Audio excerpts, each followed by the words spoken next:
about ready hot.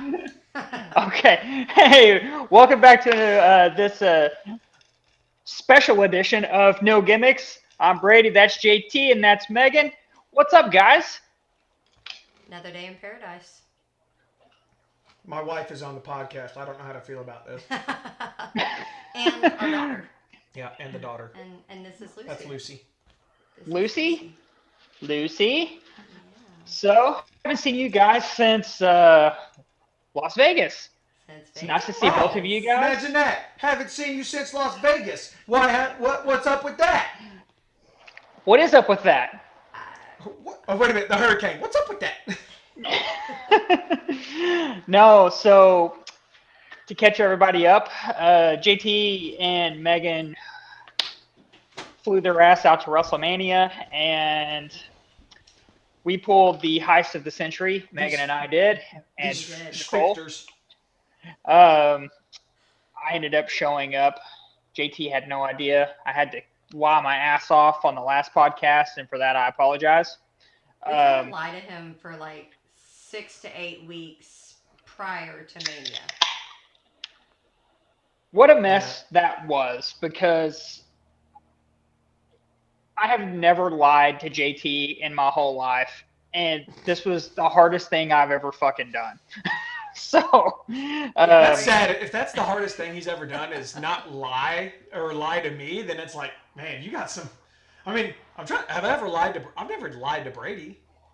No. I've lied in the history of Brady. I've lied. Okay, The history of Brady, I've lied. but I've never lied to you. So Yeah, he would text me and be like, "It's so hard to keep this from him. He's my best friend." And I'm like, "Dude, he's my husband." I don't give a shit. Husband, wife, it don't matter. That was fucking hard. All right, so this is how the story went. And Megan, you can chip in whenever I'm straying off or not fulfilling the story. Okay. She sends me a message. We're on the way to Fort Worth for something. Nicole's doctor's appointment. She sends me a message asking if I got a pre-sale code for WWE World, and I'm like, oh no. And I don't really know. I think I just got this spark, this idea, and I looked at Nicole and I'm like, they're going to be in Vegas. What if I went to Vegas? Do you think they would be mad if I like shared a hotel room? And Nicole's like, I highly doubt it. They're already going to be there. I'm like, okay. So And we've already I'm shared like, a hotel room before, Yeah. and Yeah, Right. The four of us have shared hotel. yeah, Bro, we've shared hotel rooms. We've shared floors. Like we shared. Yeah. Like what? Goddamn, we shared drinks. Like what ain't we shared at this point besides fucking each other? Like literally that. yeah. I was kind of suspicious of you, No. Nicole. Been watching you. Hear no evil, see no evil. So I then looked at Nicole and I'm like, but wait a minute. What if I just showed up to Las Vegas? And she was like, and not tell them? I'm like, no, not tell JT. And then she was like, okay. And I'm like, hey, Megan, you got a minute? She's like, yeah. I called her. And I'm like, hey, can I share a hotel room if I show up at WrestleMania? Like, I'll get a couple tickets, get to Vegas, all that stuff, and we just, surprise JT. She was like, okay, let's make that happen. All right. Ended up finding WrestleMania tickets about an aisle or so behind you guys, you were originally sitting right behind us. up in the nosebleeds, and so obtainable tickets. I had some flight credit for some airlines that we weren't able to use back in December due to some unforeseen circumstances, and then got my plane ticket. Everything was good to go. Yep. JT sending me messages showing me where y'all are setting, and I'm like, oh fuck, okay. JT's like, in the last podcast, you're upset because I'm going to Mania and you're not, over some fucking yeah. I'm just over here just like cringing, like grinding my teeth whole time. What a mess. Anyway, we'll fast forward. Ended up getting tickets a little bit lower down. We were able to trade them out, and then we were able to find tickets right next to each other, which is fucking crazy. So the stars just aligned. Everything worked great. Yeah, we were able to move about 2 sections. Yeah. So, or Two down in levels. like We the went from 2 levels, yeah. 300 to 100. Yeah, yeah. it was yeah, fun. down into the lower bowl. I mean, we were like right next to the stage. Um, from then, we flew to Vegas. I was going to meet y'all at the airport. My plane was delayed by 30 minutes. I'm like, fuck. Y'all get to the airport before I did, and then Which was supposed to be the other way around originally. yeah, You were I was supposed to land before us. about 30 minutes before you guys, and I was gonna get to y'all to your gate and just be hanging out there. Didn't happen, and then y'all landed before me, got off the plane. Meaghan had to fucking just dilly dally and piss JT off the whole way through the airport. I did. I did a really good job of that. Pissing me off. Yes, I'm very good at doing that. Yeah, bruh. Yeah. I pulled the typical woman card and was, I need to go to the bathroom. And I'm stalling and stalling. And then I see, oh, he's landed. My dumb ass not thinking, he still has to get off the plane and actually meet us. So then I start walking slowly through the airport, which just enrages him. It's not that you. So, yes, that pisses me right the fuck off. But what gets me is like, Vegas isn't a bad place. No. I'm not overly protective. But when it's to the point where I can't see you and you're like lost in the sauce, like space cadetting, it was either going to be one or two, three options.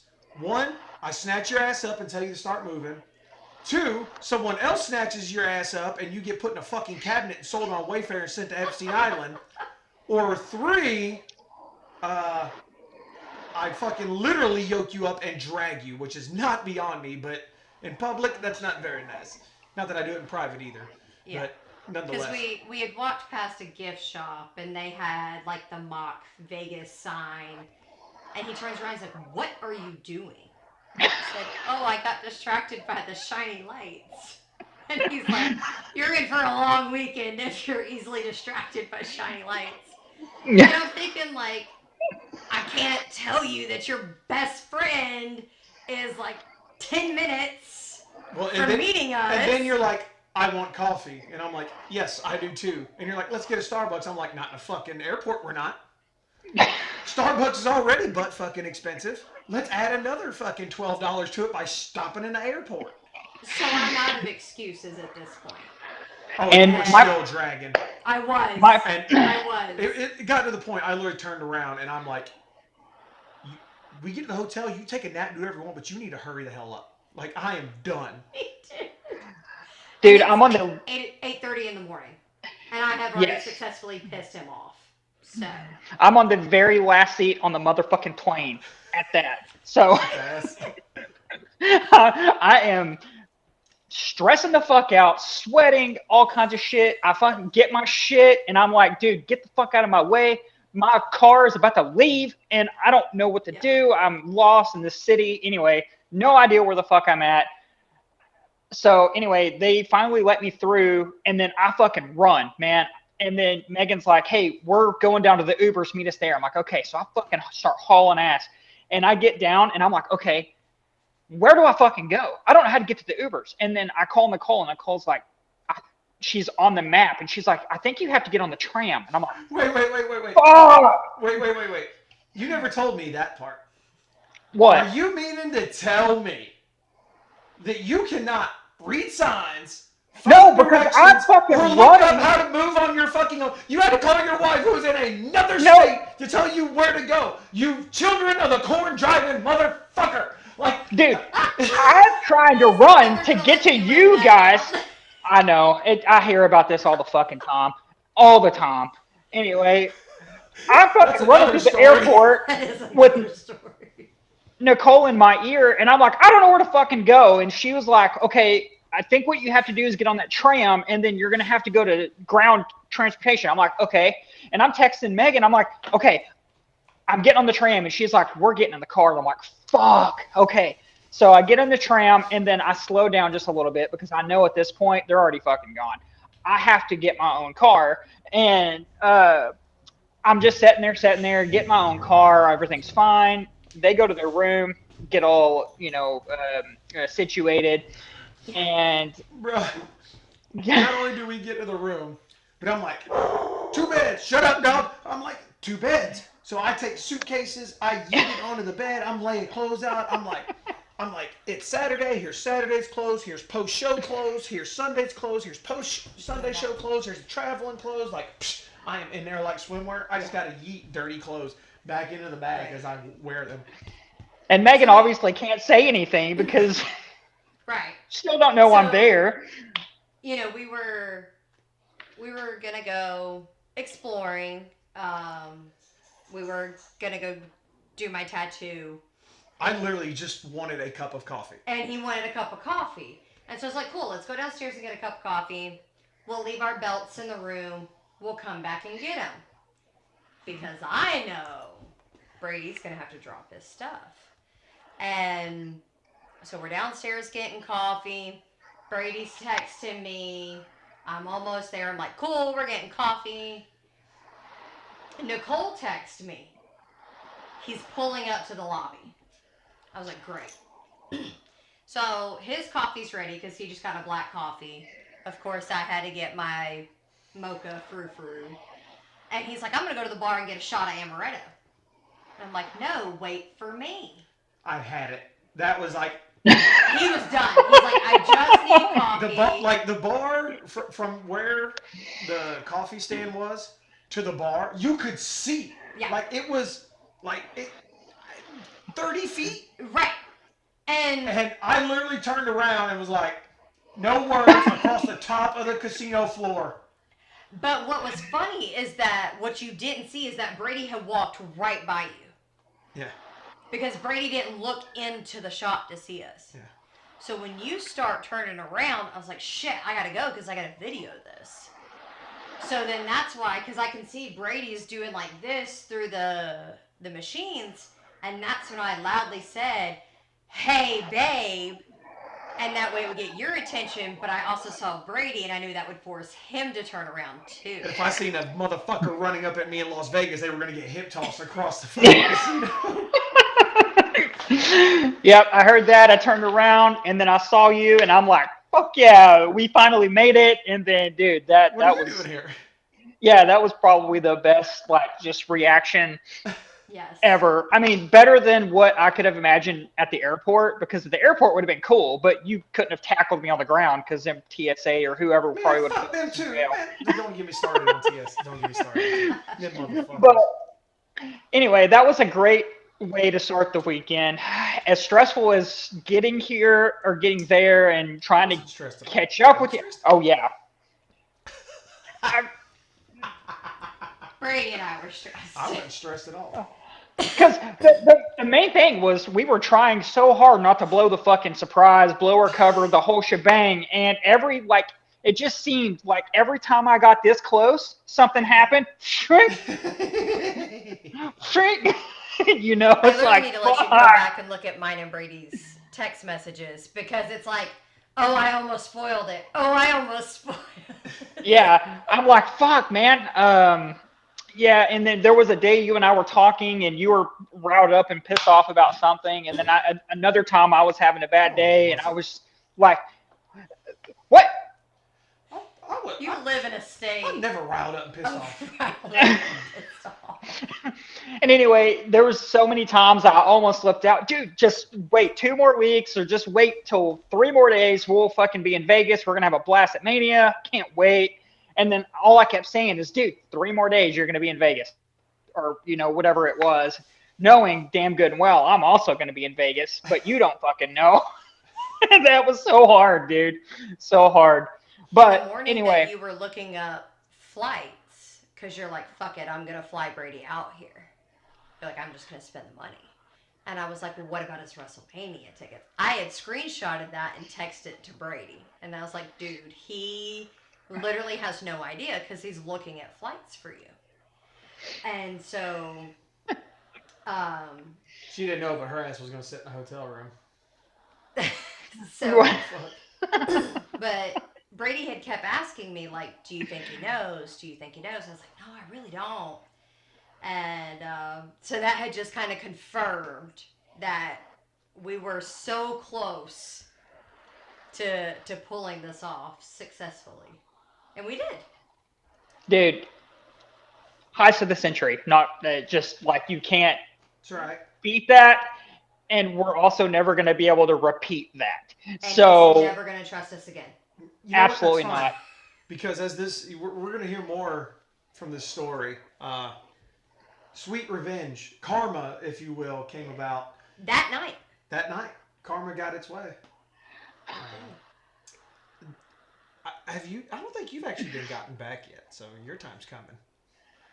Does this count? No. Is this my karma? No, that's just you being Okay. stupid. Yeah. Just trying to cut a finger off with one of my knives.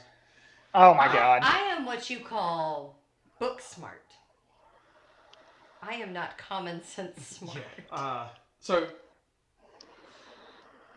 honestly, like I can't even remember what happened. Well, so you got all the same tickets that we did. So Mm-hmm. Yep. Because I had went ahead and bought Brady a WWE World ticket. yeah. So Saturday we had nothing on the books but Mania and Tattoo touch up. Oh yeah, so we did a tattoo touch up. So you went and got your tattoo touched up. And, like we just we went and got brunch. We hung out. Yeah. We had a slut egg, right? Yeah, egg slut. Egg slut. Yeah, you had a Egg slutty slut. egg. Slutty Yeah. eggs. That is the name of an actual restaurant in the hotel. Those were some damn good hash browns, though. Pretty good French Hell fries. yeah, dude. Hell yeah. Like, whenever I bit into that, I was like, okay, we're in fucking Vegas. This is awesome. Like, we're gonna. But yeah, we had gone over to the Rio Hotel and had brunch, hung out, waited on my tattoo, and then we went straight to the arena from there. So we go to the arena. Phenomenal night one. Enjoy it, making the best. Yep. You know, meet all the people that are sitting beside it because most of us are going to sit next to each other for the rest of the fucking night. And except, I'm still like I'm mad about the couple that left early. Twice! Both nights! Fucking nights, bro. Why are you spending all this money to get up and fucking leave? To beat traffic? What traffic? You can't get in your car and leave. Are you talking about the bridge traffic that everyone had to cross? I don't know. But So first of all, viewers, because listeners, because we got like two maybe. Never ever let your best friend or your wife try and navigate anywhere you go, ever.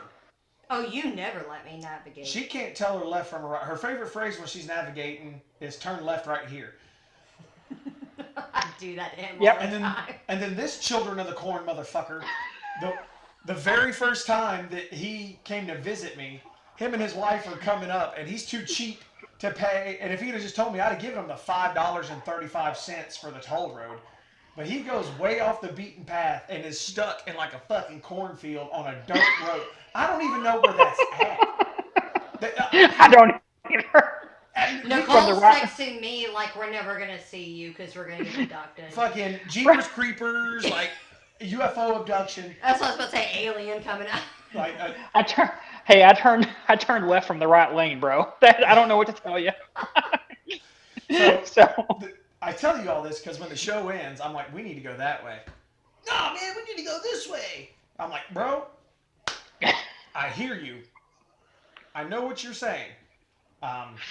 But like the wind blows this way, John Redcorn style. We're going that way, bro.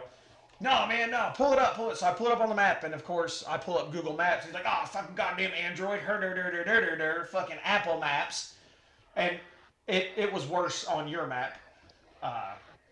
So needless to say, I get us where we're going, which is to go to Kill Tony Mania. For those who've never seen or heard of Kill Tony, it's quite the show. Long story short, he gives young aspiring comedians a chance. 1 minute, come out, do a skit, and then it's either great or it goes south. It was a show I have now seen. Kill Tony Mania is on Netflix. This is not a plug. I wish it was, because that means we'd be getting money and we wouldn't have to sit through an hour of troubleshooting before every time we record.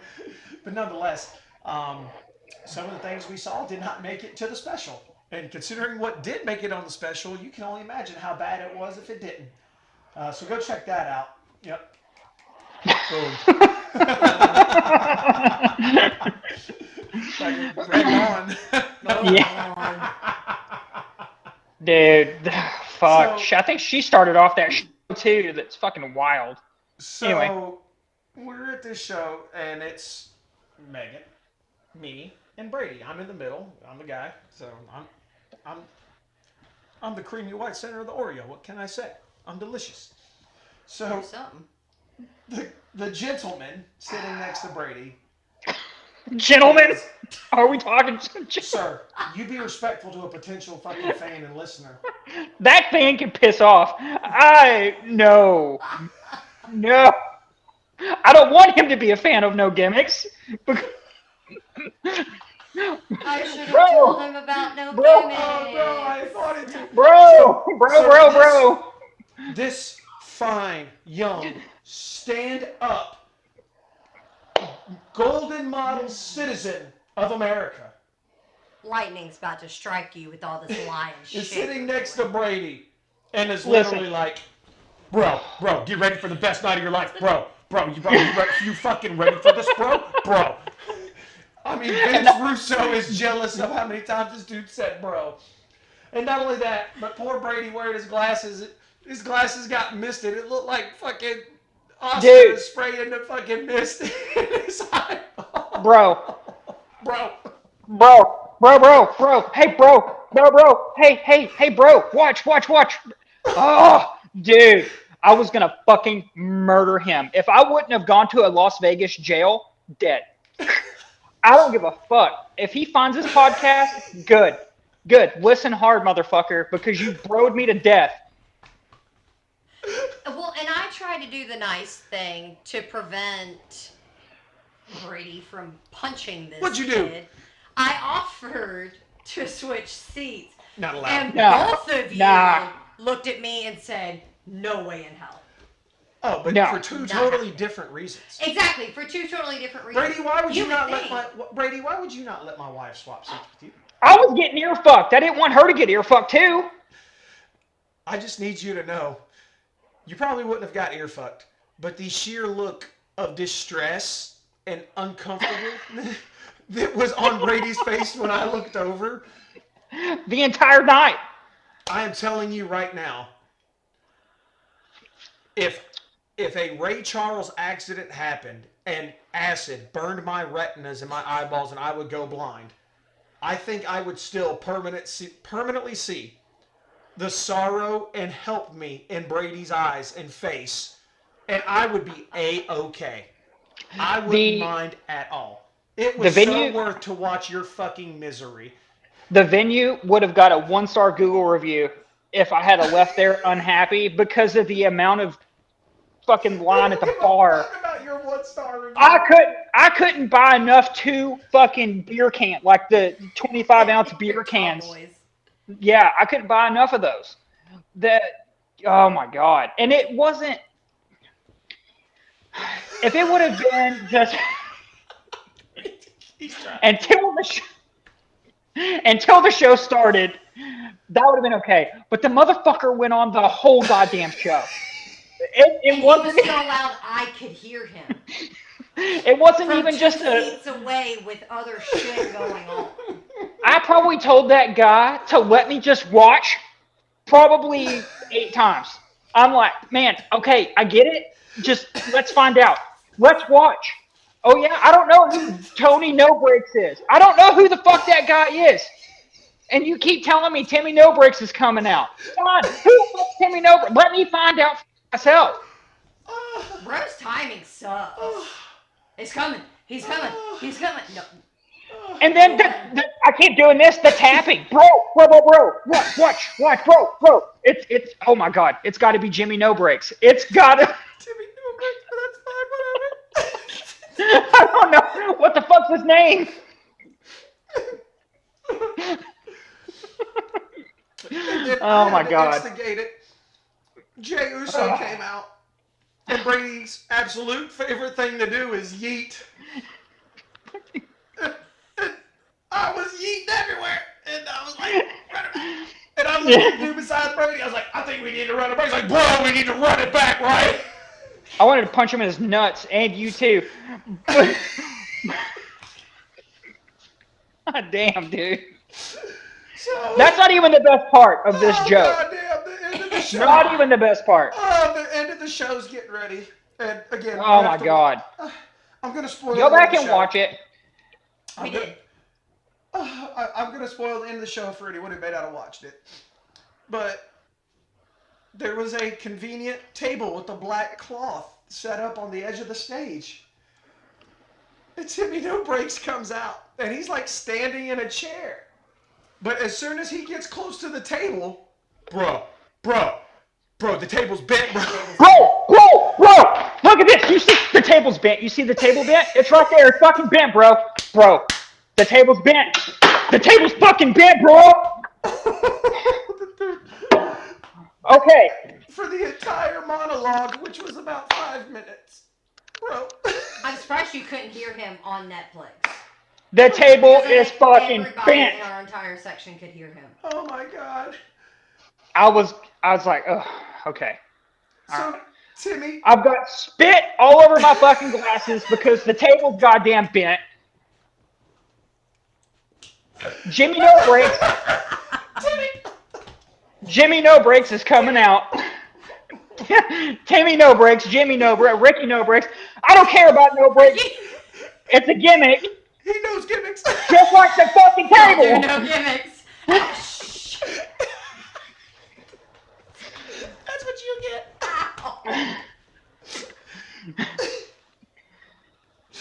All right. Lay down. So Timmy table- goes through the table, and that dude comes unglued. I told you the table was bent. He went through the table. The table was bent, bro, and he went through it. Oh my God. Okay. Lay down. And then, after Jimmy, Timmy, Ricky, whatever his name, No Breaks, goes through the fucking bent table, then Kill Tony himself goes through a table, and the dude flips out all over again. Starts doing fucking dances, circles, spitting on my face again. Oh my God, dude. It was worth I don't know what every that lie guy- Brady's ever told to me. I don't know what that guy's name was. If I could tag him right here, right now, in this podcast, It's Timmy. he's no fan of mine. His name, okay, you're right. Timmy, the table's bent, fucking. Brady's mad again. You can see the frustration in Brady's eyes right now. Like, Where you going? Fucking just light that motherfucker on fire, dude. Like,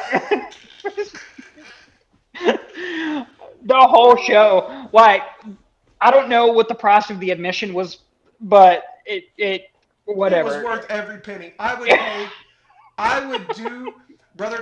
I would pay WrestleMania prices to get that exact seat all over again for a show that Meaghan has seen.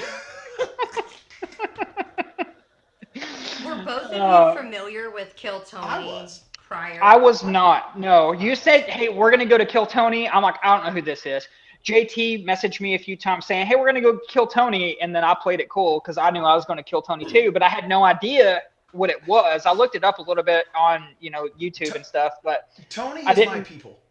Yeah. Tony- So at least you did the right thing and you did some research. I did Yeah. not. And when it started, I was like, oh, this is a show. It's hilarious. It was.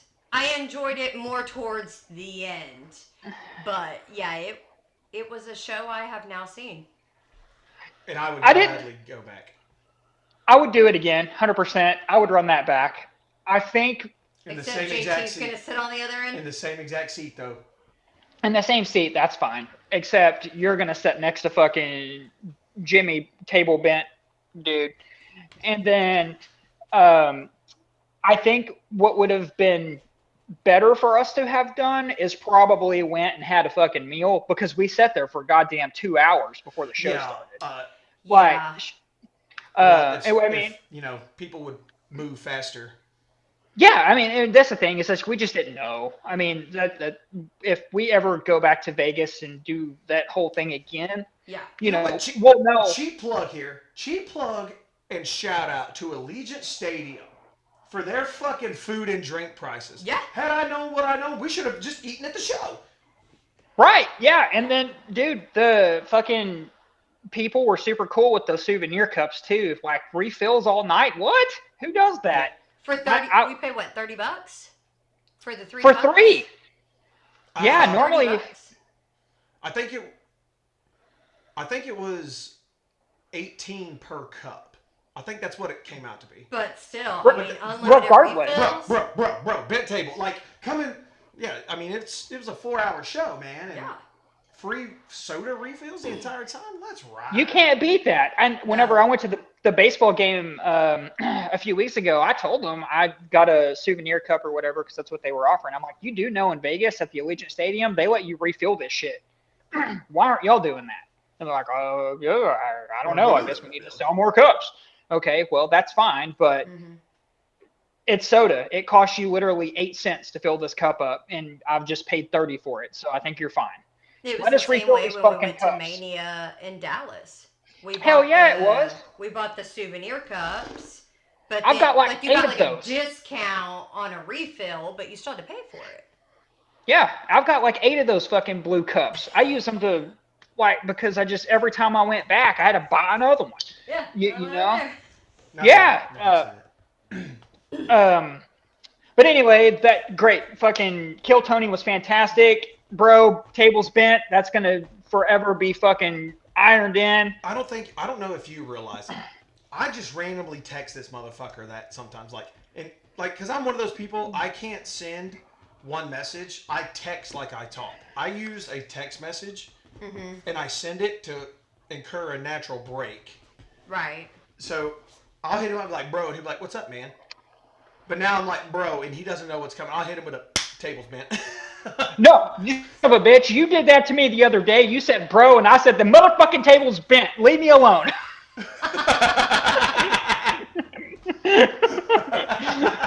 I didn't tell you to leave me alone, but I'm like, fuck, I know what he's about to do to me. I text him that shit at 1 o'clock in the morning. I don't give a fuck. Yeah. Hey, can you stop? Because especially with the time zone difference, Oh yeah. if I'm at work or something and I know he's asleep, I'll hit him with it. He will wake up to the table's bent. Table's bent. Damn, dude. So we called it a night. We did.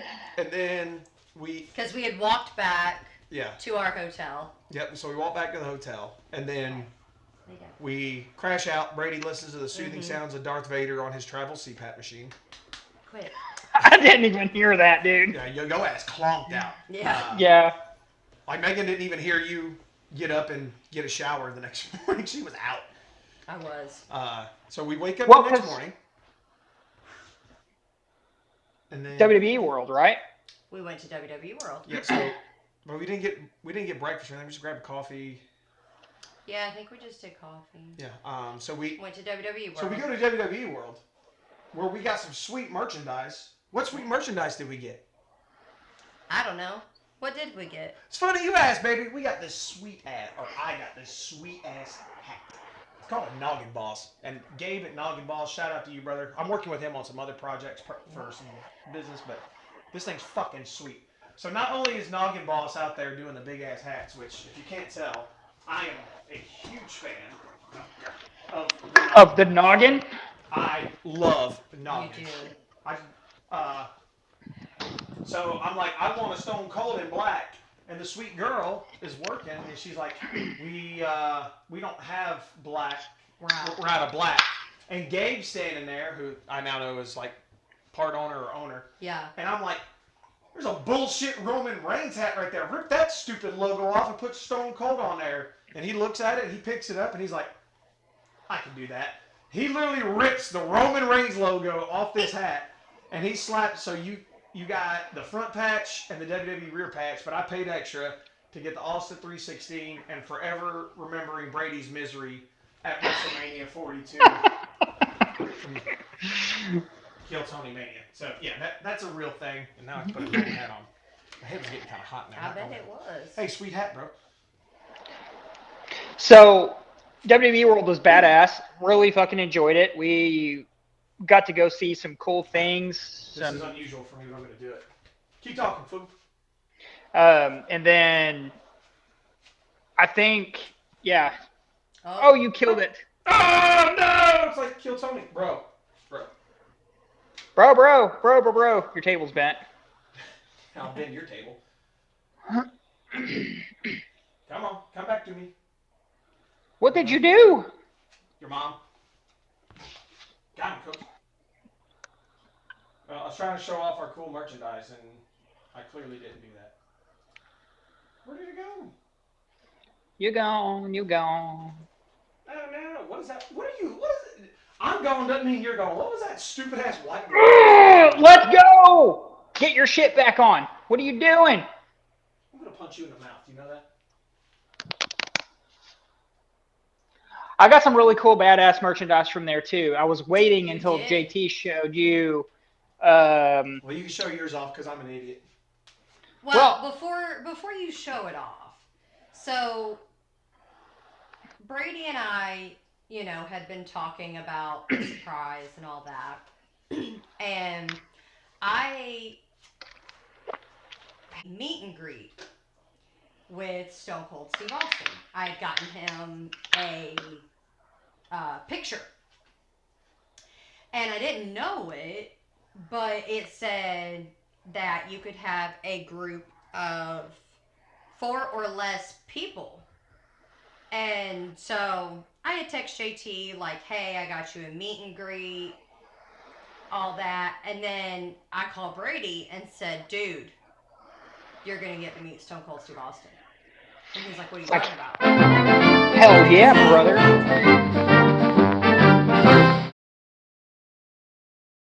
We got the chance to meet Stone Cold, as she was saying. And my lovely Smoke and Skull Championship is now signed, I don't even know if you can see it, by the man himself. Stone Cold Steve Austin. And then somebody, because she graduated from the University of Georgia, they're freaking masters, I love it. She got a belt. And then somebody from And my graduation pictures were taken. And somebody from the great state of Georgia went into the Hall of Fame this year. The phenomenal one, AJ Styles. So he signed Sweet. that. And because the dude was sitting there listening to our story and AJ was super appreciative of us and other things, he let AJ sign it with the Hall of Fame signature, or with the Hall of Fame 2025 or 25, 26 inscription, which is normally an upcharge or special reserve only. So we're kind of special if you don't know. It's freaking badass. Yeah. So we get to WWE World, and your photo with Stone Cold is pretty early, and we didn't realize at the time that it's literally just a photograph. You can't get an autograph. So we went over to the table, or the booth, and we were able to swap it out for an autograph instead. And so... Hey, JT, I can't see you, brother. We can see you. Yeah, but you're like way off the camera. Really? I think that's a you setting. Because I'm Okay. looking at us. Okay, that's cool. You're just completely cut off, just so you know. Now I can see you. Yeah, that's weird. I think that's a you thing, buddy. Okay. Anyway, carry on. So anyways, we go, keep walking around doing our thing. It's time for him to get his autograph. And so we all get in line to meet Stone Cold. Because they said we could go in with him, but only one thing could be signed since we'd only paid for one autograph. But we could all go with him. Well, while I'm standing in line, with you guys, I'm checking my app because I had my belt and I wanted AJ Styles and Cody Rhodes to sign it because they're both from Georgia. Well, unfortunately, Cody had gotten hurt the night prior and he had canceled all of his appearances. But an autograph for her AJ Styles popped up for the same exact time. So I bought it and I jumped in AJ Styles' line. And so JT and I got to meet him, and he was so nice. And we got to talk to him, show him my graduation pictures with my belt, and he just loved it and was so excited to sign that belt because I mean they get to sign all of their merch. Yep. And so this was something different for him, and that he is a bulldog lover. So I think it was really fun for him to be able to sign that. So And that's awesome because, he's from there. You yeah, brought the belt. You got to tell your story. He loved it. Like, dude, you can't beat that. You really can't. yeah, it that's my first signed WWE merchandise. No, you got signed Steve stuff. That's Technically. technically yes. I don't even have some of my signed stuff up. I wish I wouldn't have ruined that poster from my friend that has like Vince McMahon and R-Truth's signature on it. I got a Rock signature. I got a Ric Flair signature. I got a Goldberg signature. They're No. all hiding. Yeah, you just need to get those framed up, bro. Might They as are. well. I mean, even if, well, hang them on. Okay, we'll hang them on the wall. Yeah, Even if, but they don't deserve a place amongst the greatness here.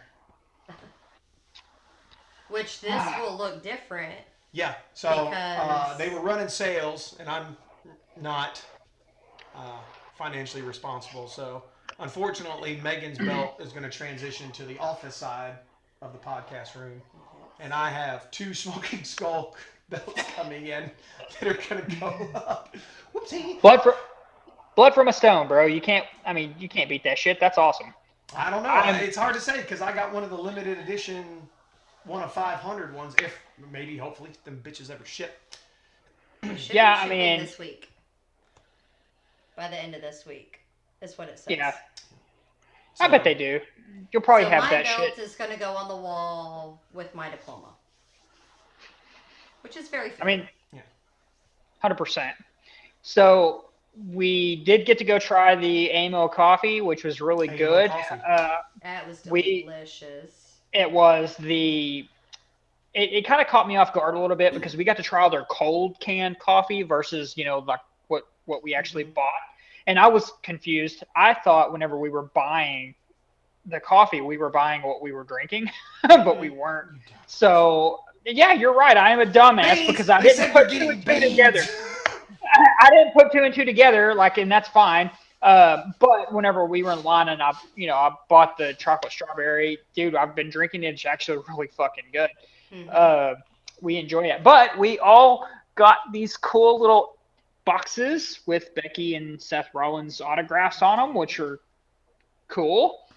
Um, and you know, they were super cool about everything. Like honestly, they said they were going to send the first 1,000 people the autographs, and I think my order said 1,142. And I didn't don't yours think they say said that. 43? There was something somewhere because I remember Becky and Seth talking, and they showed a photo of them signing that stuff. But anyway, we got them, so that's. I Yeah. mean, maybe it was the first 1,000 of each box that they sold. You know what I mean? So um, anyway, we got to peruse around, and then we all got in line to go meet Little Nate and the other referees, which was, I mean, they were all super cool. We got to meet some guy. I have no idea who the fuck he was. Probably some NXT. So, We took a photo with him. so this is normally a wrestling podcast, but we've kind of told our story of WrestleMania. We haven't talked about WrestleMania. But the one thing I want, just because you mentioned Lil Nate, old Charles Robinson, the first night at WrestleMania, Fucking during the Drew McIntyre Jacob Fatu match, Jacob pulls out the toolbox and proceeds to whoop Drew McIntyre's ass with it. And I look at you and I'm like, bro, you know, fucking Lil Nature's like, put my fucking tools back. Yeah, 100%. Yeah, 100%. So when we go to meet him, Brady walks right up to him and he's like, man, I know you sweating it when Jacob pulled that toolbox out because you're like, come on, man, put my tools back. And he's like, for real. He loved it. It was great. Like, well, when we were in line too, we saw Becky fucking just walk right past us and go to the ammo stand. And I'm like, I asked you guys, I'm like, do you think I ought to just run over there and just see if I can get a photo? And I dipped out of line real quick, ran over there and got a photo with her. So that was kind of cool. So we got to meet Daphne and Little Nate and the other two refs. I don't know their names. And then that other clown, I don't know his name. I don't know that I ever seen him. I think he's on NXT somewhere. So now that the secret's out, and we need to get back to making this a true wrestling podcast. What did you? Because our number one gripe leading up to this was the cost of tickets. Yeah. Where are you at on that now? Okay, so here's the thing about the cost of the ticket. At first, I was stressing the fuck out because y'all had got the tickets and the 2-night thing it cost like right at $590, I think, for that nosebleed seat. So I'm like, I don't want to sit in nosebleeds. I really don't really care to be at WrestleMania in the nosebleeds. I'm going because you're there. Like, I want to be at WrestleMania with you. That was my reasoning. When we were able to upgrade our seats for $30 to get down into 117, totally worth it. 100% worth it. The only thing that I can bitch about, and that's warranted, was the stage, how they set that stage up. The way they set that stage up was bullshit. Yeah. But other than our that, seats because you couldn't see. We couldn't see the wrestlers. Look, both y'all are damn liars. Y'all have two bitches about that because somebody doesn't know how font alignment works. And I'm telling you now that L was where it was supposed to be. Okay, that's fine. Whatever. The L was where it's supposed to be. What the fuck ever. That line, that L can get fucked because it looked wrong. It didn't line up, in my opinion. It looked just like they fucked up. Anyway. It's centered. I'm not an English teacher. In the middle, like where that table was bent. Okay. All right, guys, and that's the episode. Yeah, no, I agree. I mean, I think the stage was beautiful. I think the setup was great. I did like the pillars. I think they were really cool and how they changed with the superstars entrances. That was really cool. And they completely changed the second night too. And it did completely change the second night, so that was really cool too. I do just wish that our tickets may have been slightly cheaper because we had a partially obstructed view of the entrances. But honestly, that's not the main reason you go. The main reason you go is for the event. Like looking back, I haven't gone back and watched the show. Yowie, wowie. All right, we're back. Welcome back to No Gimmicks after some technical difficulties and somebody taking their time. She needed an adult tasty beverage. So, hey, when the world when the world throws you lemons, you throw them shit. Make margaritas. Some limes and make a margarita. So I did use the Rock's tequila. Man, don't mention his fucking name. That's how he shows Brady. Get your fucking good shit. No, we don't say his name because that's how he appears and ruins Brady's mood. You clearly don't. Just saying his name. So, Is saying his name worse than the tables bent? No. So anyway, going back to ticket pricing, and you'd asked if we missed anything due to the pillars. Yes, we did. If you go back and rewatch WrestleMania, there were things that they were doing at the actual entrance point that they didn't do going down the ramp. So, yeah, obviously you can see it on the big screen, but like, You got to see Trick Williams' wedding dress. Who cares? actually, I did not. I did not see that live because I was, Getting a refill. yeah, getting a refill when all that shit was happening, and yeah. So I 100% going back to the ticket price question. Was that price worth the seat we were in? Absolutely. Okay. Do I think that it would have been worth the price all the way up at the top if I had been there by myself? No, I don't. Yeah. I do think that 100% I paid that because I wanted to be there with you guys, straight up, and I was excited to see just and be there. But when we moved down, hands down, price was great. I would pay that again. So I said this to you, and I don't know if you've overheard it or we talked about it. I think they've set a dangerous precedent now. They 100% have. Because they got bullied by the fans / the talent to lower ticket prices. So if I was in the company, I would be worried come next year that no one's going to buy tickets because everyone's going to try and hold out to get cheaper tickets. It's going to be the same thing for SummerSlam. Well, yeah. So in all fairness, it's in Saudi next year. So the tickets are already going to be cheap. Which those fucking assholes had a whole ass booth set up to like pre-register to buy tickets in WWE World. They did. They did. Well, so allegedly in Saudi, things are looking like they could be okay. I don't know. I don't get into that, but nonetheless. But yeah. So even then, back when they come back to America, or even if they go to where they should go, if they're going overseas, and that's Wembley. I think people are going to hold out and wait till 2 weeks Last before minute. to start buying tickets. It's going to be a waiting. Ticket price.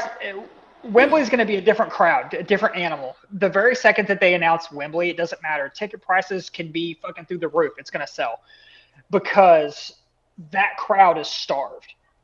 There's a difference. Well, yeah, So we've talked about that, but again, even for Wembley, I think there would still be a small group of people that would be like, no. They hear our voices. We know we can bully them. Let's hold on. So I think that that's happening for SummerSlam, 100%. Generally, online, you're going to see all these people during pre-sale already having tickets. That's been very little. I haven't seen a lot of people that have SummerSlam tickets, and they've been on sale for close to a month at this point. So I don't think that people are going to buy tickets for any major event going forward until weeks ahead of time. Because they can book their hotel room. They can book their flight. They know they're going to get in. The same as at WrestleMania. People were outside fucking buying tickets on WWE or Ticketmaster the day of WrestleMania. So they know they're going to be able to get in. It's the fact is they're going to wait until they slam prices. I mean, honestly, we got the ticket where we did because they slammed the price. Fucking a month before, that ticket was $1,000. Well, and you mentioned this before. It used to be if you had a pre-sale code, you actually got the tickets at a discount. And now the pre-sale code just gets you the ticket. I mean, again, it's still a benefit, the early access to the ticket, but like, who gives a rat's ass at this point? Now, that could all change because I was hoping they would have announced tonight, but instead Cena announced that stupid tournament. Dude, okay. Club WWE thing. Here's the thing about Club WWE. Club WWE, and I thought of this. I saw it online, and then I was like, "Oh, light bulb." Somebody said online that in order to vote for this John Cena Classic, you're going to have to be a subscriber to WWE Club or Club WWE. Okay, I get it. However, Club WWE, you're going to pay a subscription to then get discounted price on tickets. Correct. So everybody, for instance, like you, me, whoever, who actually have gone to events, like for instance, now that I've gone to WrestleMania, I've gotten pre-sale codes for other events happening. I got a pre-sale code for SummerSlam, for instance. But I don't know, to your point earlier, getting a pre-sale code was their way of showing appreciation and giving you a discounted ticket. You could get a Monday Night Raw ticket for $120 sitting in the 112 section at the American Airlines Center. And Where speaking of now, that, something else has gone away. When's the last time you've gone to a live show? They usually announce the next time they're coming, and you get an exclusive offer. I haven't seen 100%. that. The last time that happened was around WrestleMania 40. We were in Dallas. We went to a Monday Night Raw, and then they announced that night that SmackDown was coming in March. So yeah, in October, and then they were coming in March, and they gave us the QR code, and we bought the ticket right there, and we got those tickets for like $100 a piece, and that ticket when it went on sale was around $250, and then when they announced The Rock, it went up to about $450. So we got that ticket that people were paying $450 for $120 because of that pre-sale QR code. They don't do that shit anymore. It's because they know that they're going to be able to fill the seat at that higher price. And if they can't sell at the higher price, they'll slam it later and still make their money. So I don't know. So I pulled up SummerSlam tickets, Yeah. and they're like half sold out. Oh God. Yeah. Like. But that's more like that. That's almost 2/3. There's still Yeah. a third of the tickets left. But They're all butt fucking expensive. well, it's 2 nights. Sure. Has SummerSlam always been 2 nights? They've I had thought two these nights. 2-night. Too big. They had a 2-night Is it though? SummerSlam last year, but that was the first time. Yeah. Is So- it really too big? I mean. I think it's too big. I was talking to Dad earlier. Fucking Papa Gimmicks. I was talking to him earlier. Honestly, dude, they could have had WrestleMania 42 if they would have just added, let's say, an hour and a half and cut the fucking commercials in half. We could have had WrestleMania in one night, Yes. hands down. I mean, the amount, and I've gone back and rewatched WrestleMania. The amount of just fucking filler and garbage and bullshit that they put Well, on TV. but we've talked about this, right? Like, it's 2 nights, wide rush. Now, where I don't like you said, is the filler and garbage, but at the end of the They day, don't have that's to money- rush. That's money in their pocket, though. Instead of It one is. night of ad revenue stream, now they've got 2. And No, they've and- showcased more talent. Hands down, I get that. However, at what point does it become too much? Like, for instance, SummerSlam being 2 nights, I don't think that was needed last year. I really don't. And then the very second that then they announce a fucking 2-night Royal Rumble, which I think is coming because it's a big 4, that's, again, too much because you already have an hour-long match, if not a little longer, with the men's, and then another hour for the women's, and then you maybe 1 or 2 matches in between there. But if they ended up doing 2 nights, they'll have a women's Royal Rumble as the main event. Right. And I'll tell you, that's if you're going to do 2-night shows, it should be the Rumble and Mania. That makes sense. It does. I would rather see that than having a 2-night SummerSlam. I just don't. I've been to I've been to 2 SummerSlams. That is not a 2-night event, in my opinion. It's I just gotta cross it's not. SummerSlam off. I'm still pissed at you for being done with the Big 4. I got to get SummerSlam done. Well, So the most expensive ticket I saw for SummerSlam was over $8,000. Now it is like, Yeah. floor seat, and that is for the 2-night combo ticket. But still, I looked at a seat somewhat comparable to where we sat at Mania, and for the 2-night combo ticket, it's over $800.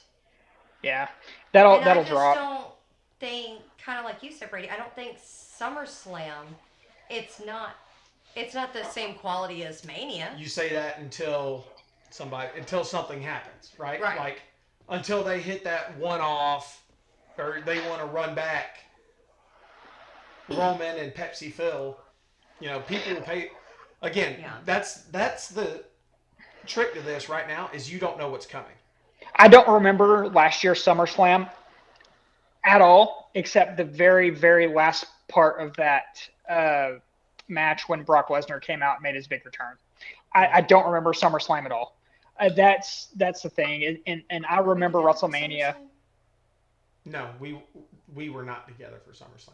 We had just Y'all had just got to California, and Okay. I was sitting here in my chair, and I was texting back and forth with you. I don't remember if you were watching live or not, but when Uh, when Brock Lesnar's music hit, I stood up in my chair. I remember that because Nicole started recording. And she's like, "God, I wish I would have gotten that." I'm like, "Yeah, me too," because that was a fucking reaction. I never in a million years thought Brock Lesnar was coming back. But that's the only thing I can remember about last year's SummerSlam, and that was a 2-night event. yeah. We So speaking of that, again, we gotta bring this back into real time. We watched Brock Lesnar come back, but we can say we were there when when he Lesnar retired, left. Yeah. and that was not supposed to happen, mind you, at Man, all. hold on. Before you come off with that, I don't know what's real and what's not real anymore. Nobody does. Nobody really knows, but I can tell you just based on how that went down, I don't think Lesnar was supposed to go out until SummerSlam. I really don't. I think that SummerSlam was supposed to be his career-ending match because it's in fucking Minnesota. I really do.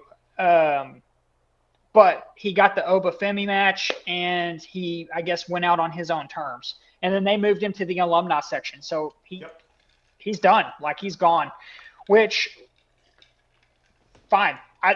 We didn't really need Lesnar, honestly, for week-to-week programming. He was cool for the seeing him at WrestleMania the one last time, but other than that, like, I I mean, thought it was he's a really good match.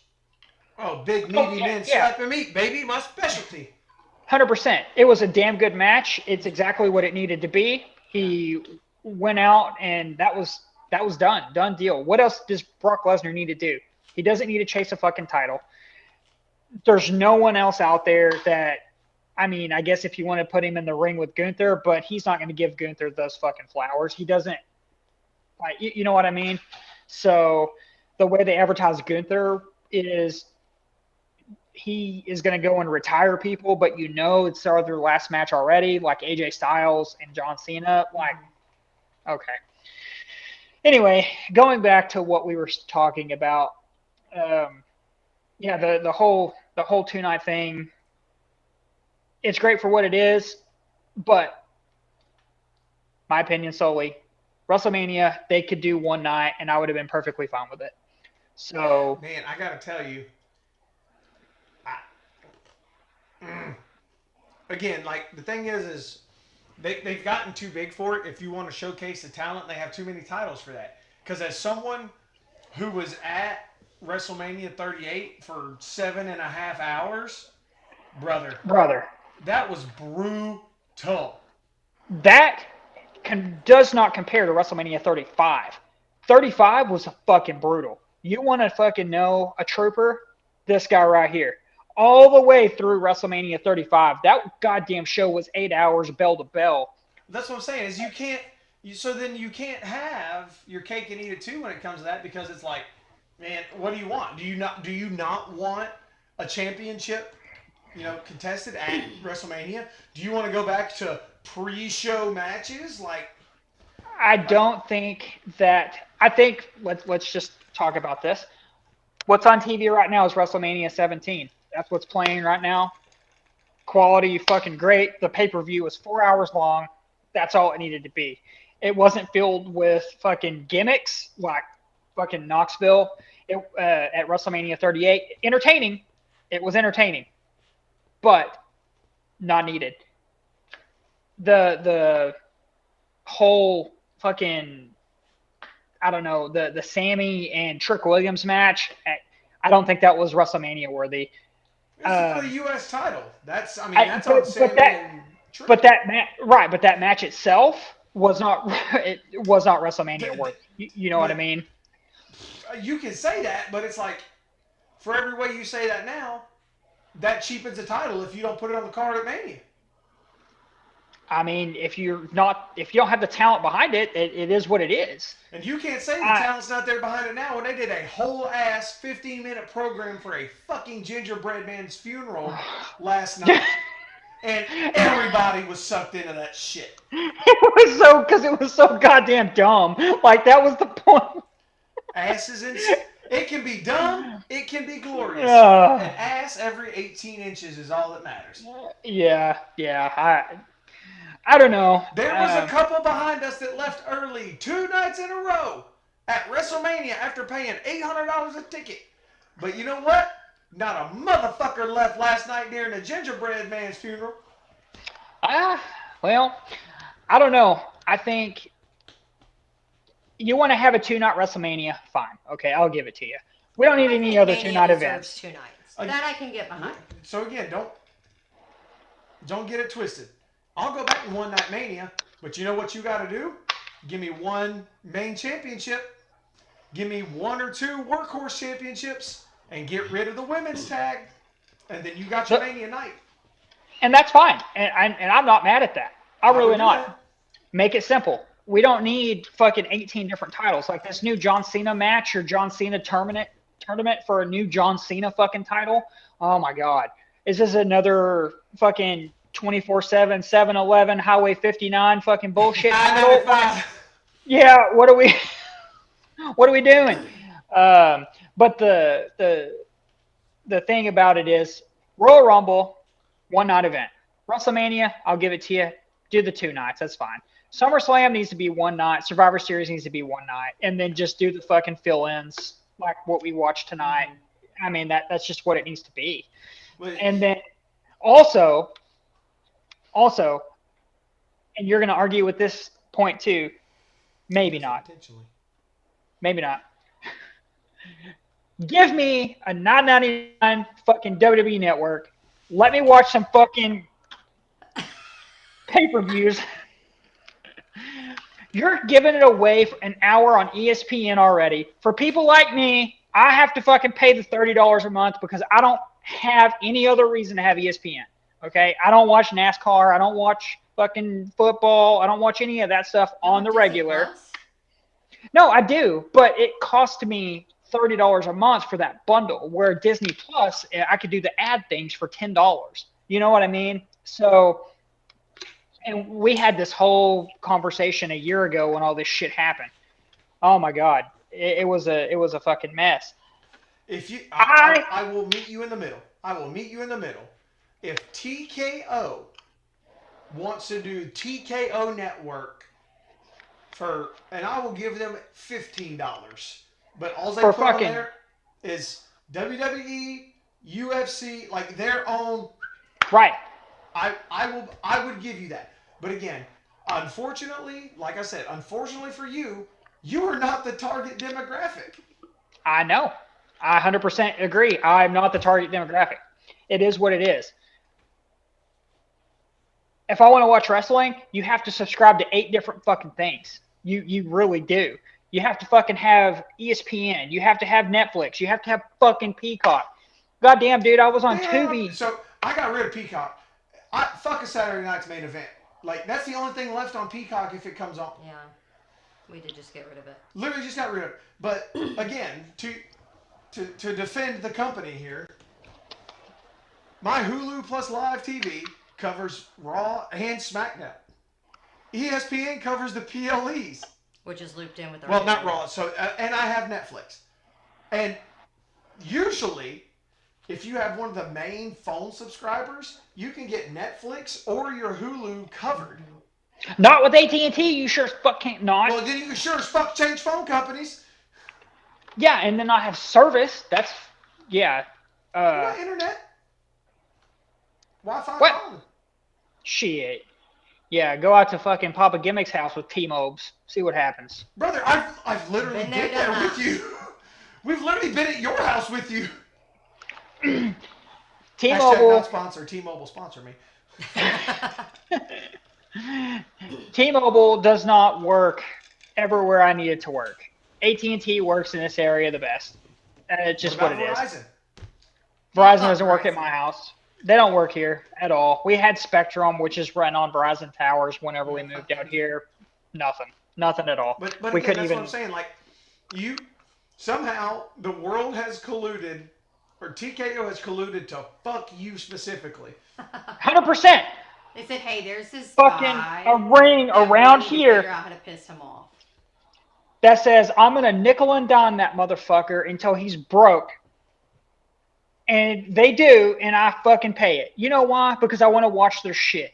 And I'm going to bitch and moan about it, but at the end of the day, I'm still going to watch. And we're still going to record, and we're still going to talk about it. So, whatever. Stupid ass. The table's bent. The table is bent. I told you. So, can I bring this back to WrestleMania? Yeah, absolutely. I don't want to say I was disappointed with the show because I think the matches were great. But maybe because I don't want to say I'm a newer fan, but I'm definitely not as big of a fan as you guys are. But I remember at WrestleMania, you used to get a lot of surprises or some extras. The only really surprise we got was Paige's return, which a lot of people had already speculated. And we got the Bianca Belair pregnancy reveal, which I called as soon as she came out. Yeah, we both did. And we got Lesnar's retirement, but I mean, like, there was no surprise appearances. Well, so my thing about that is like I really wanted Steve to show up because he was there, and I think we were all kind of banking and hoping for it. But kind of and wrestling fans are fickle, right? He's sitting here and we're complaining about we didn't get any guest appearances and we didn't get no extra shit, but we literally just said we don't want any fillers and we want a one-night show. We say that we're so happy that we want new talent and somebody needs a chance, but here we are clamoring for the return of Stone Cold or someone who should not be named, but someone said their name anyway. So I mean, there's a balance to it, Yeah. and that's why when people like Nick Khan and Triple H say, I don't care. I care about ratings. You can't help but be like, bro's got a point. They can't appeal to everyone. So, I want WrestleMania to be the spectacle it used to be, which it is, but Respectfully disagree. I want it to be. I respectfully did. I'm gonna cut you off on this one because you know what pisses me off. You're right. It used to be a spectacle. It was. Then it wasn't. Then it was, and then it wasn't. You know how I know it wasn't a fucking spectacle? Not one motherfucking broadcaster or backstage talent was wearing a tuxedo or a specialty dress like they used to treat it. Yeah, 100%. So that I can agree. And that's where it kind of gets cheapened to me, right? Like, it's on the superstars to sell it. You know, go out there, put on a show. It's on creative to make it that way. But the second that you start, and again, I'm not hating on them. Right. But the second that you let the announcers stop wearing tuxedos or making it look bigger than it is, it starts taking it away. Yeah. Everybody's dressed like it's a normal Monday Night Raw, Friday Night SmackDown, or Saturday Night's main event. You know, like it's just an everyday show. So I can see that, but also I just want 6, 7 damn good, well-built fucking matches. Mm-hmm. That should be WrestleMania for me. Storyline payoff. That's it. Straight up. Like, give me a badass show. I don't care about the frills. I mean, really, go back to WrestleMania fucking 38, right? That show was probably one of the best WrestleManias as a whole. And I'm not just saying that because we were there or because of, our history there, but just in general, that was a damn good WrestleMania. You can go back and rewatch every bit of that. You cannot say that about WrestleMania 39. You can't say that about fucking WrestleMania 41 or, 37 even. It's... Well, I mean, they're all going to be hit or miss. Yeah. They are. But you can go back and rewatch fucking WrestleMania 17 100 times, 15, fucking 14, because they're all just exactly what I said. The story. So I think we are the cursed millennials, and we get hit with nostalgia because I wonder what that, oh God, this is gonna hurt. With that 22-year-old says about these manias where now that John Cena's retired and John Cena was their favorite wrestler, like Right. they're going to go back and say the same thing about, hey, 20 and 22 were good, but they're going to say the same thing about those guys. Believe it or not, there are people out there who like Roman Reigns. I know there aren't any on this podcast. Well, I don't know. We got a turncoat over there. People are going to go back to 40, and they're going to be like, yeah, he may have lost, but damn, I love Roman. And they're going to think 40 was the greatest WrestleMania since 14. The end of WrestleMania 40 was probably the best 5 minutes in wrestling that we have had in forever. That's fair. It still should have been Steve, but whatever. 100%, it should have. But, best 5 minutes that we have gotten in probably the last 20 years. I mean, easy. So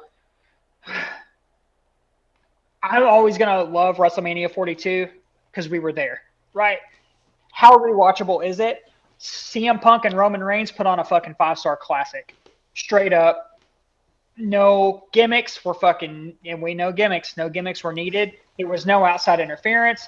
It was just a damn good fucking wrestling match. It's exactly what it needed to be. As much as I like Danhausen, Very nice. Very nice. I don't know that we needed, for instance, even tonight. I know you love the whole gimmick that he's putting on. How could you not? It's because I don't know, man. I did not expect this build up to be fucking mini Danhausen. I just What did didn't. you expect? Because you're expecting something grand and spectacular. When you start expecting stupid, your life gets better. I wasn't expecting anything spectacular. I wasn't expecting anything. We've done this already, right? Like we did it at WrestleMania. We had all the mini Danhausens come out and punch the dude in the nuts. We've had that. We've seen it. I didn't need to see it again. That's all I was saying. So you can ask her. I called two things, and I tried to make it happen. I was like, okay, so the cloning machine. I was waiting for like Oba Femi to come out, but with Danhausen face paint. Or I was waiting for the Minihausen to get thrown back in, and he would have came out, monstrous, whether it's Obafemi or fucking Giant Gonzalez, whoever, But I was waiting for that. But as soon as I didn't expect. As soon as like 8 little Minihausens come out, I lost my shit. I was crying. Yeah. I think for me though, that gimmick's one and done, and that's just me. So we saw it already. I don't need to see it again. So as entertaining as it is to you, I just don't think I'm just not there. So I told you earlier today, Danhausen is growing on me. But if he doesn't have you, just this is a perfect example of everything that I've been saying. There are 3 individuals right here. Someone who's hooked. I mean, I have swallowed that hook, and they're dragging me out by the guts. Someone who bit and let go, and then you have someone else who's halfway there. And the unfortunate part of that is we outnumber you 2-1, and that's what's going to win every time. That's fine. That they don't use him just as a gimmicky guy. And that's not a dig at you by any means. No, but this is the real not. life problem, and this is here it comes. You were fucking waiting for it. The goddamn internet wrestling community. This is exactly the shit that drives me up the wall about them, because now that this has happened, they're gonna get on there and they're gonna run their fucking mouths or run their fucking fingertips and be super vocal just like you are. Well, worse than you, not just like you. But they're like, oh, Triple H, oh, TKO, Danhausen, blah, blah, blah, blah, blah. It's like, bitch, you're the one that literally paid $150,000 for his merchandise since it came out. Shut up! So, yeah, I was just not sports entertained. I like Danhausen. I think he's a great character. I really do. We've seen the Minihausens. I don't need to see him again. Let's move on. No, I that's agree it. with that. I mean, I think we did see it at Mania. We saw it tonight. I'm 100% on board. Right. I'm 100% on board with the clone machine. Like you said, have Obafemi come out with Danhausen's face paint on. Fucking dude, I would have lost my shit. Straight up. They would have got Just me. because I'm I would better have. creative than some of the people in the room. They fired Road But Dogg. the very second that they fucking had the Minihausen pop out of there, I'm like, okay, piss break. I did not care. I lost it right there, and then moved on. So other than that, what do you do? And again, You the thing bitch. is, You bitch like the fickle fans we are. So I'm not very fickle. I mean, I can be swayed and changed, but I think I've stayed pretty straight and narrow. You've liked Danhausen from the beginning. You know what? I'm still not a huge fan of Io Sky, even though her and Asuka put on a banger tonight. They dude, did. fucking I am 4-star worried match. that Asuka's leaving. She Yeah, is 100%. That was a very She's like gone. send-off-ish like. That was a goodbye. And I'm here to tell you right now, if that was Asuka's goodbye, that's fucking bullshit. They should have touted that. I mean, they should have, but is she gonna go away forever, or is she coming back? Or we don't know. So, but I mean, what are they doing? It's been the No same one story says she with was actually Asuka. going away. I don't read nothing but stupid ass IWC. I try and avoid the spoilers, so I haven't seen anything. I'm sure we'll see or hear something. That's just what it felt like. I mean, I Yeah. said that to you as soon as that embrace was over. I literally looked at you and was like, "Is she leaving?" Yeah. Because that's Kairi exactly Sane- what it felt like. Kairi Sane's gone. Asuka is probably on her way out. I mean, it's one of those things. I mean, Io Sky's there. Her and Rhea are tight knit. So maybe they're gonna have a story Yeah, with they're her on and different Io. They separated them. Yeah, but I mean, there's nothing to say that Io can't go to SmackDown. She's not tied to a So championship. That's so. Here we go again. You're getting me spun the fuck up. What is the point of the brand split if we just keep moving motherfuckers back and forth? I mean, there's never been any point of the brand split. The only point is to have a championship, fucking the WWE championship on SmackDown and the World Heavyweight But Championship again, on there Raw. used to be stakes to it. They would have SmackDown versus Raw at Survivor Series. We haven't. They would do Night of Champions where it's champion versus champion. Like, We haven't had that in 10 goddamn years, bro. Where you been? no shit, bitch. That's what I said. It used to have meaning, and now it's just useless. They brought back the draft, and that disappeared again too. It's whatever USA and whatever Netflix wants. They want fucking Roman Reigns on Netflix. Man, fuck him too. I'm still on that train. They want fucking Cody Rhodes on SmackDown on USA. It's the highest bidder is going to get the bigger superstar. That's just what it is. Cody goes wherever he wants when he wants. I don't think so. I think He's it's literally been on fucking Netflix just as many times as Roman, which ain't saying much, that part-time bitch. Well, and then speaking of fucking Roman Reigns, the big thing that he was saying is whenever he was fucking beat Punk at Mania was he's going to be full-time. I'm full-time. Y'all better make room. Motherfuckers, they cut his entire fucking July out. He's not going to be there. And I was like, okay, all right. Maybe if that's the case, maybe he's either going to drop the title tonight or he's going to drop it at Clash in Italy. Not going to fucking happen. Drop it so bad. And I did too. There's still hope because Jacob jumped his ass afterwards. Mm-hmm. I wanted him to lose it the night after Mania. I did. There's no reason Roman Reigns needs to be the fucking champion. There's Zero. No reason Roman Reigns should be in wrestling anymore. Roman Reigns does not belong as the champion. He is a what do you call it? A special attraction without the belt. He doesn't need it. That title is designed for people. The problem is they took that away from him. Right? Like what? They took the belt off of him, and then the way they brought him back, and again, not a Roman fan, but if after he lost the title, after his historic reign, if they would have continued to, if they would have built him as that attraction, instead of bringing him back and putting him back in storylines, I might have been swayed. But the problem is they try and put him in storylines, and then bold-faced lie to everyone's face of I'm here every week. Oh, this is my title, and then boom, cut away. And then we got to run it back with stupid ass fucking Samoans. No disrespect to the Samoan culture. We're literally setting ourselves up for Survivor Series to be fucking Bloodline versus Bloodline in some shape or form. All over again. All over again. Yeah. And that's what's getting said. Like, they brought Jimmy and Jay Uso back to being Roman's little lackeys. I don't like that. I like that they were doing their own thing. I mean, they were tag partners, and then they split, and they were doing their own thing. Then they came to be Roman's little lackeys, and they split again. I think they need to be their own people. They don't The problem- need to be. I like me some Usos. I love me some Jay. The problem with Jay though is, and I said this a year ago, you can fucking yeet all you want. That's fine.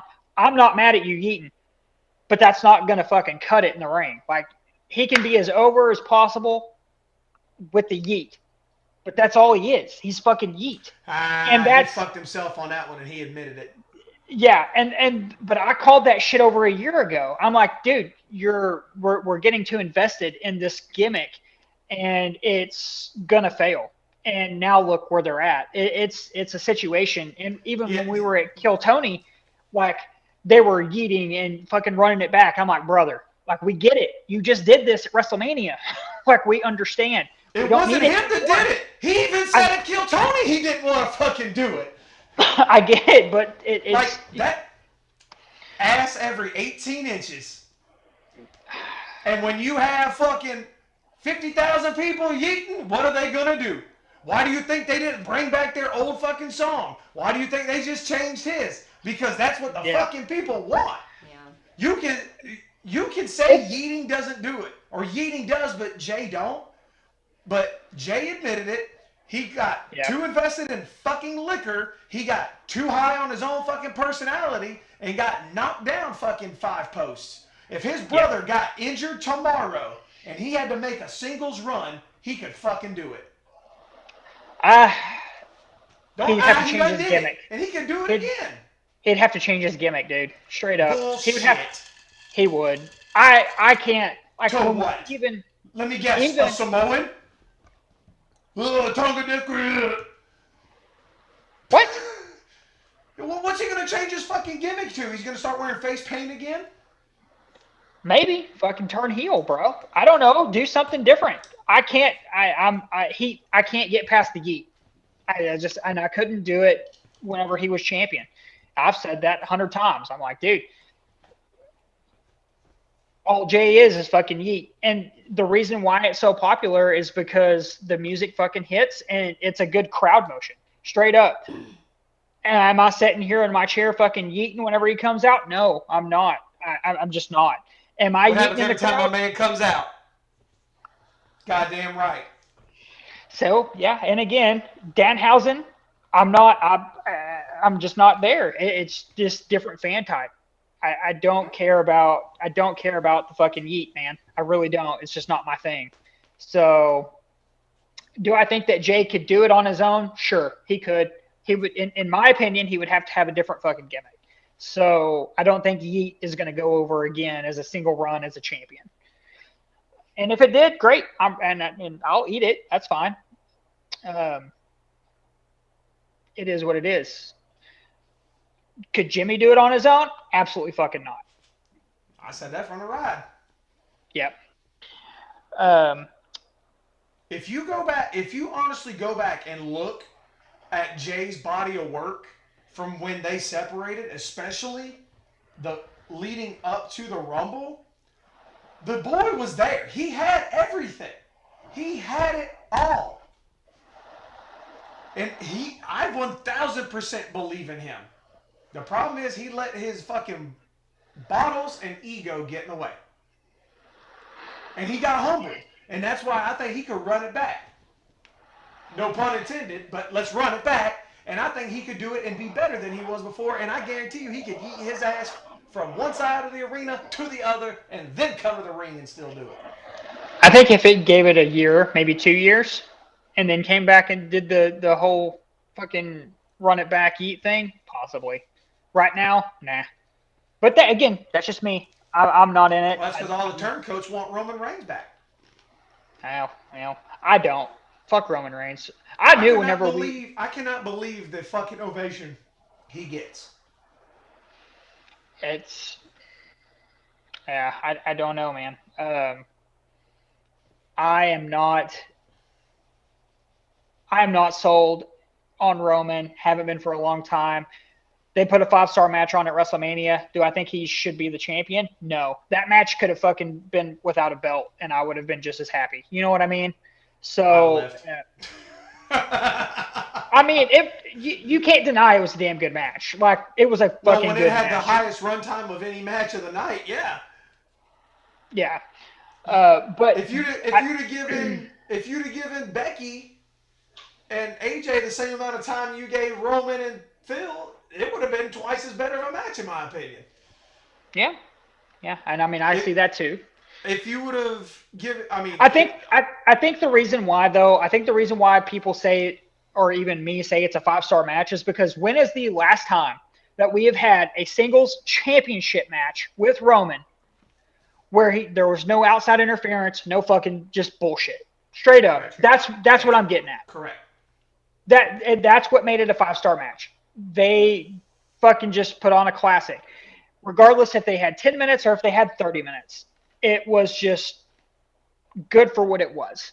They didn't need to do any outside interference. They didn't, and man, it was just fantastic. However, warning. However, I think that, like you said, give Becky and AJ the extra time. Probably could have had a 5-star match. I mean, do I think Brock and fucking Oba needed it? No. No, but that match, the only reason I say no to that is because that match was exactly what it needed. It did exactly 100%. What it needed to. Did the women's championship or tag team championship match need any more time? No. I think that was perfect. Once again, that title, those sets of titles need to go away. Yep, and I think fucking Rhea and Jade, it did exactly what it needed to do. There wasn't any frills, nothing. So that is the one match I'll disagree, because I don't think, in my mind, especially in the clips I've seen going back, Jade got embarrassed.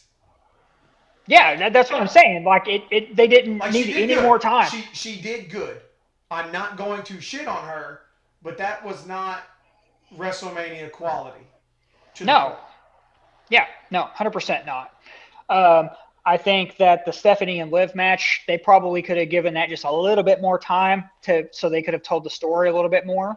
Yeah, I feel like they could have cut Liv's entrance. Yeah, fuck that, dude. Why do we need to hear this? We don't need the whole music video. Like, we don't. You could have just came out to your fucking music, got down there, let's have the match. So, so that, unfortunately, sorry, but that goes back to a point that you made, though. If you don't get the special entrances, it's not WrestleMania. Yeah. Do a special entrance. We didn't have to do the whole fucking music video. That's all I'm saying. Cut 30 seconds off her entrance. It would have been fine. We didn't need her fucking getting licked all up and down with some dude on the stage. We didn't need that. So, and we didn't see it anyway because we were behind pillars. I think that Finn Balor and Dominic was fantastic. That was a great match. It was everything it needed to be. I do hate they wasted the Demon on Dominic Mysterio. I think that cheapened Finn a little bit. And again, like, that's okay. It's WrestleMania. You got to have big things. The Demon is a rarity thing, and it should have a chance to breathe and do its thing. And I'm glad it's back. But I'm still of the opinion that cheapens Finn. Finn Balor didn't need the Demon to beat Dominic Mysterio. It was not, and that match was not, even though it was a street fight, was not brutal enough for the Demon. Wasn't. They needed to set the pace that Dom's going to get his ass whipped. Straight up, he's going to get his ass whipped, and who's going to fucking do it? Well, the Demon's going to do it. He's going to whip his ass. But I don't think that street fight was, like you said, brutal enough. That match actually probably could have done well in a cell match. If they would have fucking push it a Well, little harder. And again, the thing is So like then we would have had the Demon at another Hell in a Cell, and it's like, well, every time Finn's in a Hell in a Cell, we're gonna get the Demon. Then I think that's a that would well no, that no, no, no, no, no. Draw it back. I'm sorry, I wasn't clear. That could have been a Hell in a Cell match without the Demon. oh yeah, 1,000%. Yeah. That So that's what I was trying to say. That could have been Finn Balor's moment to fucking whoop his ass inside of a match that was gimmicked, Hell in a Cell, without the Demon. Because the last time Demon was Hell in a Cell, he lost to Edge, which is fucking mind blowing. yeah, That was a that's Vince whole McMahon nother- thing. Yeah.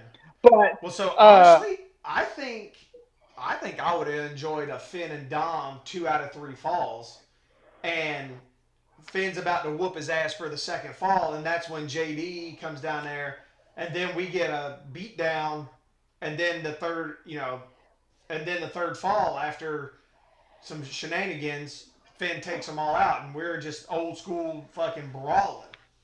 right, that would have And been that cool would've- too. And I think that would have helped elevate Dom even more, solidified him because he's still the AAA champion. Yeah. I don't know. And then what else past that? I don't really remember.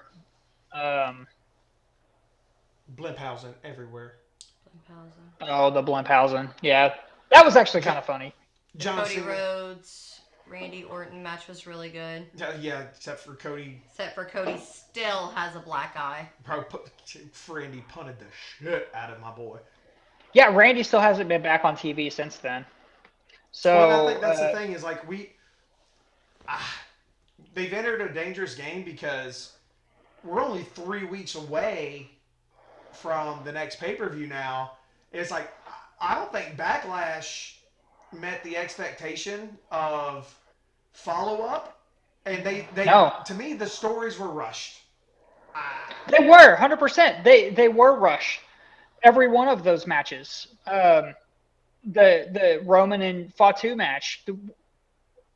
There was nothing at WrestleMania that showed, or sorry, there was nothing at WrestleMania build up.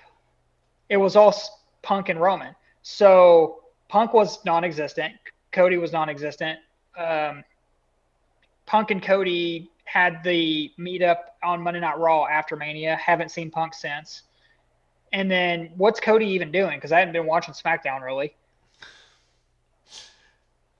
So Gunther has made his way to SmackDown via Paul. Okay, that's right. I And saw that. Now on we're trying to internet. set up Gunther and Cody. So what I kind of worry about is we're gonna get back, and I say worry. I think they can do it right. Is we're gonna do a heavyweight championship pay-per-view, a WWE championship pay-per-view, a heavyweight championship. But that the writing for that is out there. I don't know that that's true. And maybe they were waiting to make sure Cody wasn't going to lose a fucking eyeball and didn't want to book him in a short time. Because it took a week and a half, I think, for him to verify that he wasn't going to lose that eye. Yeah. Yeah, it was bad. I mean, I was shocked when I saw him Friday night. I was like, dang, his eye is So maybe still... that's why. I don't know. But, and again, coming off of WrestleMania with the... Oh, she lost her pillow. The ticket price scandal, not scandal, but the ticket price debacle, the short storyline telling, I think, and again, TKO creative, blah, blah, blah, blah. Triple H is in charge, no TKO's got final say, hoopla, hoopla. I think they're just in a world of shit, if you want to be honest with you right now. And I think that's the biggest thing, is a lot of fans are upset. Those of us that were able to make peace have made peace, but those who are upset continue to be upset, and they're getting louder. Well, and now they've started copywriting all the reaction people, like all the podcasters and everyone who did the reactions that they post on their internet or on their fucking shows.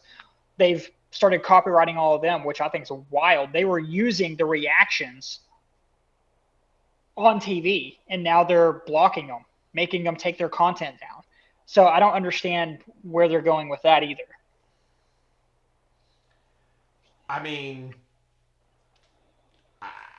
to me, that is classic big business against little business mentality. I mean, that's what I mean, happened I to get Ross. it. Yeah, that's fine, but they were literally using their reactions at WrestleMania. You know what I mean? And then over the last 2 weeks, they've gone and copyrighted them all and made them remove their shit. So I haven't seen that, and I don't know the ins and outs of that, but I feel like there's going to be something from Twitch or any of those streaming services that's going to help protect those guys in the long run. yeah, I mean, they're one of the backbones of getting this content out to people, because there's people who watch these podcasters and the guys who react more so than the actual show itself. So maybe that's what they're doing. They're trying to avoid or cut out that third party. I don't know. I guess. Hey, all I'm saying is if WWE wants to hire us to do some live reactions and to sit and run our jibs about wrestling, bro, come get me. Yeah, come get us, and I promise you, if you pay me enough, I won't say anything negative.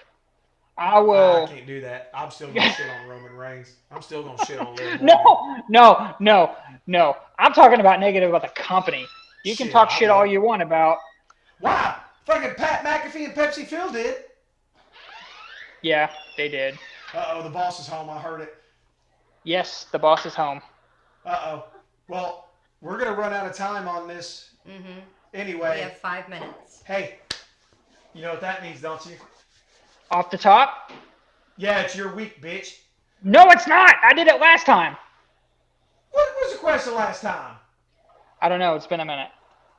I don't know. I'll think of something. If you don't have anything prepared, I will think of something. Well, I didn't have anything prepared because it was your turn. I think it's your turn. I think it's Megan's turn. I knew you were going to say that. All right, I'll cheat. I heard a good one. Oh, God, it's the other wife, Gimmicks' wife. Hello, wife Gimmicks. Hausen. Wife Gimmicks-hausen? Huh? Huh? Huh? All right. I'll give you time to think about it because I need you to be honest with me. What is your earliest wrestling memory? Ooh. Okay. I remember, I don't remember specifics, but I do remember being a kid and I was a fan, and y'all are both going to shit on me. Yeah, of course we are. But I was an NWO fan. I'm sorry. And a Sting fan. And I just remember, Dad taking me to a show when I was a kid. I don't remember how old I was, but I do remember Dad took me to a show in Chattanooga. But I remember when I would get in trouble as a kid, I would be given the ultimatum of you can watch wrestling or you can get a spanking. And so if I got a spanking, I could watch wrestling, or if I didn't get a spanking, I couldn't watch wrestling. But like you could tell, but like, what is the first thing you remember seeing? Like your first match, first moment. So and I just remember being a Sting and NWO fan. Okay, so what is your first? So like example, they asked Dan Housen this question, and his first wrestling memory is watching the New Age Outlaws throw Chainsaw Charlie and Cactus Jack off the stage in a dumpster. So I couldn't tell you specifics though. That's mainly what I remember. Fuck, that was like whole 10 years worth of content. But I mean, I just don't have the memory capacity. That was 84 weeks. Eric Bischoff could tell you all about it. I mean, even when we got married and I started watching again, I couldn't tell you, oh yeah, I remember watching this match. Oh, I know for a fact one match I know you remember watching after we got married because you thought I broke the remote. Where Undertaker lost? Yes. Yes. I literally took the remote and I threw it behind me. I should have removed all objects. I was so mad. No one knew Undertaker was going to lose that match. Yeah, no one Undertaker, knew. he doesn't remember it. Yeah. And that was an audible. Like, I think an hour before they went on or some shit. So, anyway, JT? The problem with me saying this is because I've gone back and watched so much. Now, the first memory I have of like legitimately sitting down and watching it, I know. So for an example, what year were we in the first grade? Oh God, I don't know. That was 96, right? Roughly. We have. Oh, there it is. A minute. 1 minute. All right, here we go. First memory I actually have, I was at my granddaddy's house, and it was a WWE Superstars. They were showing a replay, and it was Big Show pulling down the Titantron, and Stone Cold cut it.